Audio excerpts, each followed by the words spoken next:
and I am not sorry for the things I did do. I'm not, listen, stop, All right. Listen to me. I'm not You're not going to raise your voice again. I'm not going to raise my voice again. I'm not.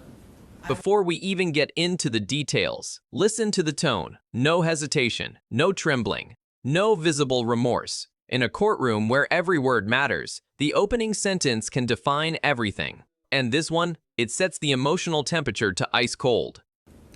I am not sorry for something I didn't do, and I am not sorry for the things I did do.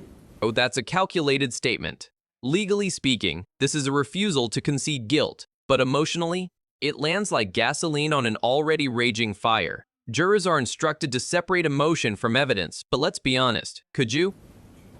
Mr. O'Neill, All right. listen, stop. All right. Listen to me. I'm not You're not going to raise your voice again. I'm not going to raise my voice again. I'm not.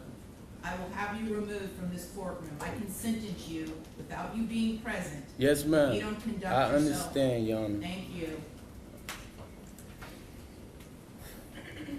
you. But I will say, Oh, notice the distinction here. Sorry for your loss, not sorry for actions. In legal language, that's sympathy without admission. It's a subtle but powerful difference. And in a case this brutal subtlety speaks volumes. I'm sorry for your loss. 19 years I've been at this job. I've seen human beings killed at the hands of others in every way imaginable. You name it, I've seen it. Shootings, stabbings, drownings, suffocatings, blown apart by cars, some DUI manslaughter cases, horrible things. This is the worst case I have ever seen as far as the facts go. In a veteran courtroom professional, someone hardened by nearly 2 decades of violence says this is the worst they've ever seen. That's not theatrics, that's impact. And judges don't typically speak in absolutes unless the facts demand it.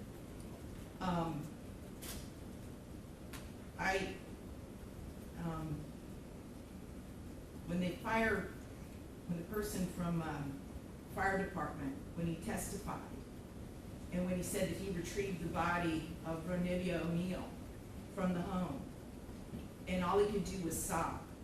It took every ounce I had not to start sobbing too. This is critical. Courtrooms are built on structure, rules, and emotional restraint. But when even the bench struggles to maintain composure, that tells you the photographic evidence, the testimony, crossed into something deeply human and unforgettable. Because there is no way any person with any feeling could have witnessed or seen the photos of what occurred that night and not be haunted for the rest of your life. I know I will be. For the rest of my life, I'll be haunted by what I saw as far as the evidence and just the abject cruelty of it all. The abject cruelty. And I was aware, because I reviewed a lot of the discovery ahead of time, as you well know, did a lot of in-camera inspection of a lot of documents. And I was aware there was some evidence, at least, that when you needed to recover from your gunshot wound, that neither your parents nor your Aisha, Miss Robinson, would let you come recover at their home. I don't know if it's true or not. I'm not going to get into a dispute. I'm just mentioning there was some evidence referencing that in the records. And all I could think about, because I knew that Miss Barron was not with you romantically at the time, and I knew that she just out of the goodness of her heart let you come stay with her. And it is beyond tragic that that critical decision ended in so much horror for her and for her children. It is unspeakably cruel what happened as a result of that one decision. The way that Ms. Barron died was horrific, and that 911 call, which captured truly all of it. You heard, and everyone who's heard that 911 call heard a death scream. Let that sink in. A 911 call isn't just evidence, it's a timestamp of terror. Jurors don't just hear audio, they feel it. And once you hear something like that, it doesn't leave you. Ever.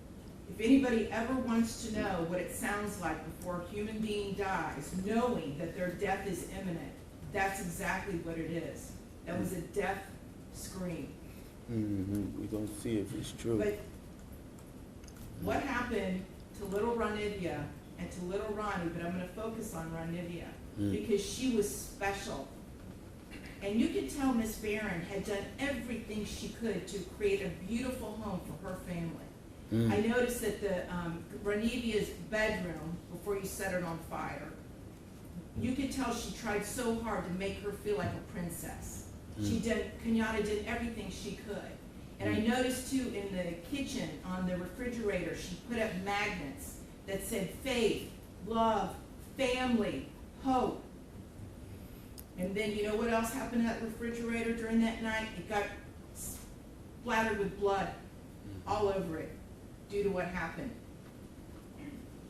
Little Ranivia, she couldn't scream, she couldn't run away, and she witnessed what you did to her mother as far as shooting her mother in the arm with the gunshot.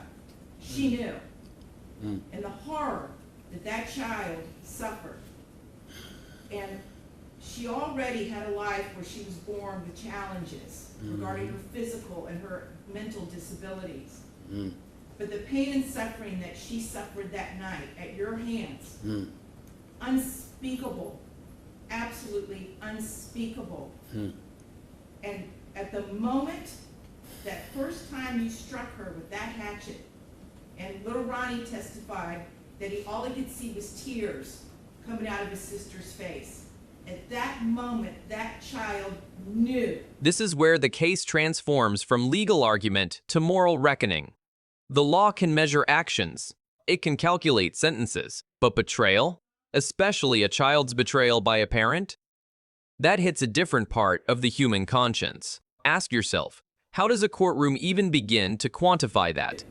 She knew she was being betrayed in the cruelest, most tragic, and sorrowful way that a child could ever be betrayed. She was being betrayed by her parent, the one person that should be there to protect their children and love them and keep them from harm. And that was the last thing that child felt before she passed on from this earth, was your utter, cruel betrayal to her. And I read somewhere, and I don't know if it's true or not, I have no idea, but I read somewhere that souls pick their lives and that they know exactly how difficult their lives are going to be before they enter into this world. And I don't know if that's true or not, but if it is, Ranivia O'Neal is one of the bravest souls I have ever come across in my 54 years on this planet. One of the bravest ever, ever, because she suffered so traumatically. And that's the final weight of this case. Beyond statutes, beyond sentencing guidelines, beyond appeals, this becomes a story about innocence, suffering, and consequences that ripple far beyond a verdict.